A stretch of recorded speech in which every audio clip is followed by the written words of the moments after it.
So part of your air quality in your home is your ERV. Recently, over the last year, we've put a ERV in the house, and ERV stands for Energy Recovery Ventilation. You have an air intake and an air exhaust. The air exhaust is getting rid of all of your bad air and taking in fresh air from outside.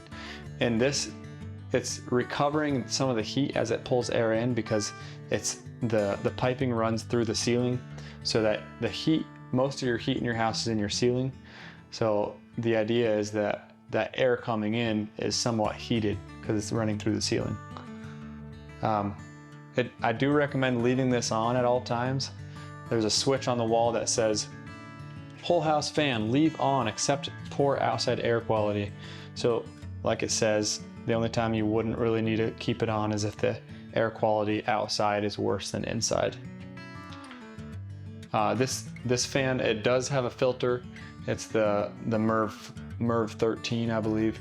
But that cover, simply just pull on the cover and you'll see the tabs. Those tabs will pull out and there's a filter inside.